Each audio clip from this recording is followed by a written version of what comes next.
Hola hola, chère élite consciente, est-ce que ça t'est déjà arrivé de te dire que tu aurais voulu savoir telle ou telle chose bien avant? Évidemment, ici je te parle par exemple de la manifestation consciente et de la loi de l'Assomption. Hello hello, moi c'est Victoire, je suis passionnée par la psyché humaine et notamment par notre potentiel créatif, mentor d'excellence en manifestation consciente et rapide, et je t'aide à reprendre le pouvoir et le lead dans ta réalité. Le sujet de ce podcast va donc être: est-ce que ça t'est déjà arrivé, quand tu découvres un sujet, notamment la manifestation consciente, de te dire « Oh là là, mais j'aurais tellement voulu savoir ça avant, pourquoi je ne l'ai pas su avant ?» Alors laisse-moi te raconter une petite histoire. Et tu vas voir que très certainement tu as déjà eu l'occasion. Tu as déjà eu l'occasion et tu as certainement déjà eu... on t'a déjà certainement transmis cette information, mais tu n'étais pas prête. Tu n'étais pas prête à la recevoir et encore moins à l'intégrer. Et c'est ok. Il n'y a pas à te juger, il n'y a pas à te flageller, il n'y a pas à te dire « Ah mon Dieu » et tout. Non, tu n'étais juste pas prête. Moi-même, quand j'ai découvert la manifestation consciente, il y a à peu près 3 ans et demi, puis je l'ai d'abord découvert par la loi de l'attraction avec une approche qui ne me parlait pas, c'est le cas de dire qui ne résonnait pas. Et puis quand j'ai découvert avec la loi de l'Assomption, ben là ça a résonné tout de suite en fait.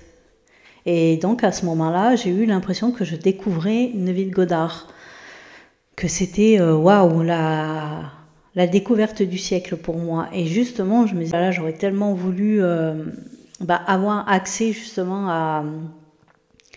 à sa façon de transmettre les choses, que ce soit via ses livres ou dans des vidéos ou quoi. Je me disais, j'aurais tellement voulu savoir avant, oh là là, ça aurait été tellement plus simple. Mais en fait, je l'ai su ça, avant. Il y a plus de 10 ans en arrière, en fait, j'ai lu des livres de Gregg Braden où il évoquait justement la vision de Neville Goddard, la façon de transmettre les choses. Et donc du coup, en fait,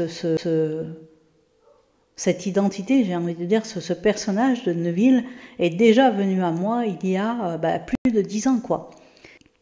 Et quand j'ai lu ce livre, justement, qui parle du potentiel créateur, qui parle du pouvoir de l'imagination, qui parle du narratif intérieur, qui parle de tout ça, bien, je l'ai pris à un niveau mais tellement superficiel que j'ai tout simplement pas compris en fait. J'ai juste pas compris. Et ça, c'est... je le dis avec beaucoup de bienveillance vis-à-vis de moi-même, du coup, voilà.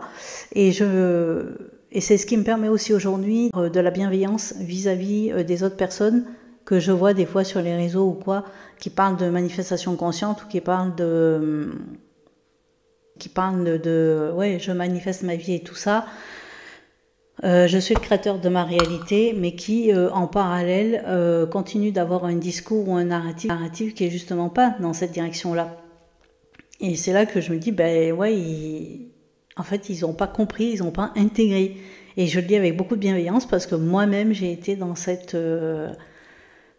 étape et dans cette situation justement où je disais oui, nous sommes les créateurs de notre réalité et tout, mais en fait c'était juste un blabla intellectuel qui ne se vivait pas de l'intérieur en fait. Puisque j'étais encore dans une vision, on va dire, séparatiste, on va dire, où il y avait moi et les autres, il y avait moi et l'extérieur, et donc en quelque sorte, s'il m'arrivait des choses désagréables, eh bien c'était parce qu'il y avait les autres aussi, les autres ils avaient qu'à faire un effort, les autres ils n'avaient qu'à voir un autre comportement, c'était à cause de ci, à cause de ça. Et ça m'empêchait pas de dire nous sommes les créateurs de notre réalité. Donc vous voyez comment on peut être des fois totalement paradoxal et totalement pas aligné entre le discours qui sort de notre bouche et ce qui se passe, on va dire, vraiment dans notre intériorité, en fait. Et donc, je me suis rendu compte, là, dernièrement, en fait, à quel point, mais tellement souvent, en fait, j'avais déjà eu l'information, mais que je ne l'ai pas du tout ni comprise. Alors ça, c'est sûr que pour l'ego, c'est hyper compliqué ça à admettre. Hein. Quand on se dit, ben non, mais en fait, tu l'as juste pas compris et encore moins intégré. Et quand on arrive à avoir justement cette perception de soi avec comment dirais-je, avec beaucoup de respect, malgré tout, de se dire, ok, c'est ok, en fait, j'ai pas compris. Voilà, c'est tout, j'ai pas compris. Et eh bien, ça peut permettre aussi d'adoucir le fait que des fois, il y a des personnes qui vont réagir comme ça, qui vont penser avoir compris, mais qui en fait n'ont pas compris, continuant de dire qu'ils sont la lumière. Mais c'est ok, parce que de toute façon, la lumière, c'est aussi l'ombre. Hein. La lumière, c'est aussi l'ombre, le divin, c'est aussi l'humain, justement. Donc, c'est parfaitement ok, mais c'est simplement de savoir le voir et de ne pas le prendre personnellement, de ne pas se dire... et juste se rappeler que, possiblement, à un moment donné, nous avons été aussi cette personne-là qui croyait avoir tout compris, qui croyait avoir tout saisi, et qui était pas du tout en fait, qui n'était pas du tout, et de comprendre aussi que nous avons été cette personne qui avons eu accès à l'information, mais nous ne l'avons pas compris, voilà. Et je trouve ça que c'est